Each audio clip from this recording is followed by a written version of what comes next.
Hello folks and welcome to market Shala. कल का market भी अपनी कहानी सेम जो है 17 दिनों के तरीके से जो है अभी भी बयां करता हुआ नजर आ रहा है। एफआईआईज की सेलिंग अभी भी इंटैक्ट है और डीआईआईज उसके सामने डट कर खड़े हुए हैं। हालांकि पहले हाफ में मार्केट ने थोड़ी सी स्ट्रेंथ दिखाई, उस स्ट्रेंथ को जो है सेकेंड हाफ में गंवा दिया। अपने ओपनिंग पॉइंट को जरूर जो है मार्केट ने ब्रीच नहीं किया और लगभग 36 पॉइंट गिर के जो है कल निफ्टी हमारा बंद हुआ है। एडवांस डिक्लाइन रेशो जो है थोड़ा फेवर में रहा है बुल्स के, जहां पे कि 1461 शेयर्स ऐसे थे जो बढ़े अगेंस्ट 1039 गिरने वाले शेयर्स के कंपैरिजन में। एफआईआई जैसे कि मैंने कहा कि अपनी बिकवाली को मेंटेन किए हुए हैं, लेकिन डीआईआई उन्हें काफी टक्कर दे रहे हैं। 5684 करोड़ की बिकवाली के अगेंस्ट में एफआईआईज की डीआईआईज ने जो है 6039 करोड़ का जो है अपना बाइंग को इंटैक्ट रख के मार्केट को ज़्यादा गिरने से बचाया, मैं ये कहूँगा।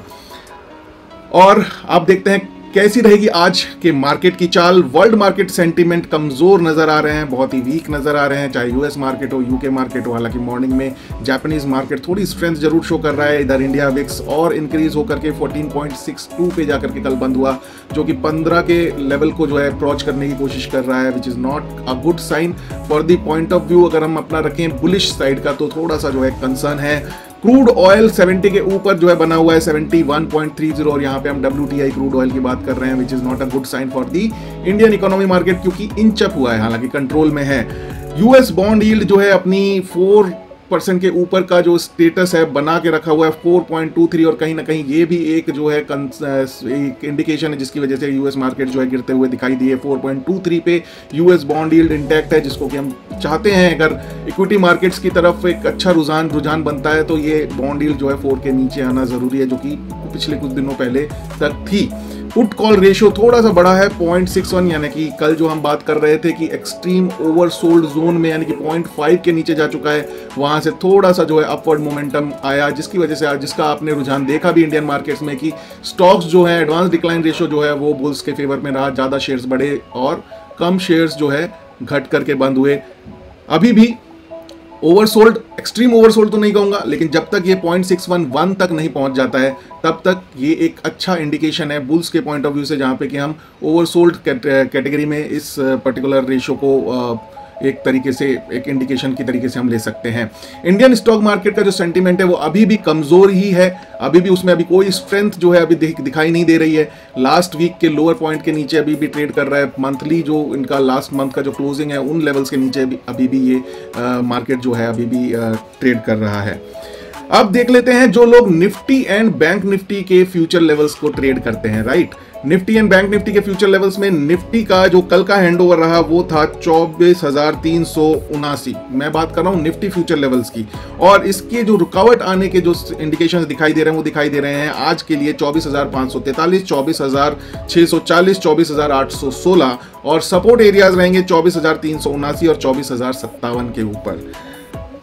और कल का जो निफ्टी लेवल्स हमने आपके साथ शेयर किया था, आपके सामने ये एक इमेज आ रहा है किस तरीके से जो है 24,640 का जो एक लेवल था जो हमने आपको कल बताया था, किस तरीके से उसको एक रेजिस्टेंस की तरीके से मार्केट ने लिया, और वहां से कितना बेहतरीन तरीके से आपके सामने एक जो इमेज आ रही है उस लेवल को ट्रेड करना was not so difficult intraday point of view से, जो कि आप इस इमेज में देख पा रहे हैं। और जो सेकंड उसके बाद 24,379 का लेवल जो हमने कल आपके साथ शेयर किया हुआ था, वहां पे मार्केट को, क्योंकि एक डिमांड जोन था, वहां पे जो है ये मार्केट नहीं पहुंचा। तो इस पिक्चर को दिखाने का पर्पस सिर्फ एक ही है कि इन लेवल्स को अगर आप अच्छे से ट्रेड कर पाते हैं, अगर आपको ट्रेड करना आता है, तो इन लेवल्स के थ्रू आप एक अच्छी इंट्राडे ट्रेडिंग बिजनेस को अपने लिए इनिशिएट कर सकते हैं। चलिए देखते हैं बैंक निफ्टी फ्यूचर का आज के जो लेवल्स होंगे वो क्या होंगे।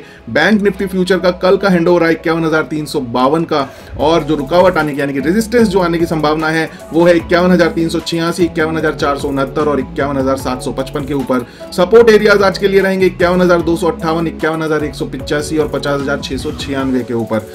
कल जो हमने आपके साथ शेयर किए हुए थे लेवल्स देख रहे हैं आप अपने स्क्रीन के ऊपर, किस तरीके से इस इमेज ने उन लेवल्स को रिस्पेक्ट किया। 51,469 का जो लेवल है, किस तरीके से वहां पे एक रेजिस्टेंस लिया, कंटिन्यूअसली 1 घंटे तक उसी लेवल के आसपास जो है बैंक निफ्टी फ्यूचर का लेवल मंडराता रहा, और वहां से फिर एक डाउनफॉल दिखाई दिया, और जो एक हमारा सपोर्ट एरिया था 51,185, उसको अच्छे से रिस्पेक्ट करते हुए उसके ऊपर पूरा टाइम ये बैंक निफ्टी ने कल कारोबार किया। और ये इमेज दिखाने का एक बार फिर मेरा पर्पस यही है कि अगर आपको डिमांड एंड सप्लाई जोन पता है, इंट्राडे ट्रेडिंग स्किल सेट्स आपका इंटैक्ट है, तो आप एक अच्छे तरीके से एक इंट्राडे ट्रेड ले सकते हैं।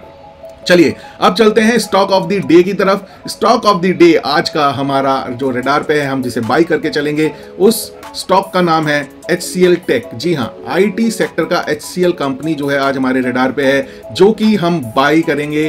करंट मार्केट प्राइस जो कि अभी चल रहा है 1845 रुपए पे, स्टॉप लॉस हम रखेंगे 1817 रुपए के ऊपर, और टारगेट हमारा रहेगा 1:2 का 1904 रुपए के आसपास का। तो ये है आज का हमारा स्टॉक ऑफ द डे, जिसको कि हम बाई करके चलने के लिए अग्रसर हो रहे हैं आज के मार्केट में। और कल का जो स्टॉक ऑफ द डे है उसका भी मैंने आपके लिए एक अपडेट ले आया हूं। और जैसे कि हमने पॉलीमेड को कल खरीदने के लिए हमने एक अपना एक एनालिसिस किया था, और पॉलीमेड लगभग 2% के अप मूव के साथ बंद हुआ, और जो कि हमारी कल बाइंग का एक रुझान हमने पेश किया था यहाँ पे 2524 रुपए पे, और अभी जो है पॉलीमेड का जो शेयर है वो चल रहा है 2573 रुपए के आसपास, यानी कि 50 रुपए ऊपर। तो ये जस्ट एक अपडेट था हमारे स्टॉक ऑफ द डे का कि किस तरीके की उसकी परफॉर्मेंस चल रही है। और जैसा कि मैं हमेशा कहता हूं, ट्रेडिंग इज अ बिजनेस, इसे सीखना जरूरी है, इसे ये पार्ट टाइम नहीं किया जा सकता है, और पार्ट टाइम करना भी नहीं चाहिए। जब भी जो लोग पार्ट टाइम करते हैं उन्हीं की वजह से वो जो सेबी के हमारे कंक्लूजन्स आते हैं कि all means every 10 out of 100 people are only making money, यानी कि 90 लोग जो है पैसा कमा रहे हैं। इसलिए ट्रेडिंग को एक फुल टाइम बिजनेस की तरह से अगर आप इनकॉर्पोरेट कर सकते हैं तो ही करें, अदरवाइज इन्वेस्टिंग में रहें। और मार्केट शाला आपके साथ हर तरीके से खड़ा हुआ है, चाहे आपका पोर्टफोलियो बिजनेस को मैनेज करने का काम हो, प्लान करने का काम हो, एग्जीक्यूट करने का काम हो, ट्रेनिंग आपको अगर टेक्नो फंडा एनालिसिस में ट्रेनिंग चाहिए हो, अपने फाइनेंशियल पोर्टफोलियो को मैनेज करवाना हो, या फिर किसी भी तरीके की जो है आपको अपने लिए रियल इंश्योरेंस प्रोटेक्शन की जरूरत हो, लोन्स हो, we are into the each and every segment. You can do connect with us, market Shala के साथ जुड़े रहिए। और daily learning point of view से, एजुकेशनल पॉइंट ऑफ व्यू से तो हम आपके सामने अपने जो ऑफिशियल चैनल्स हैं, चाहे वो यूट्यूब हो, चाहे फेसबुक हो, चाहे लिंक्डइन हो, चाहे ट्विटर हो, उस पर आपके साथ हम डे ऑन डे बेसिस पे जुड़े ही रहते हैं। So thank you so much for your valuable time. Stay connected with Market Shala and do well in the market today. Bye bye.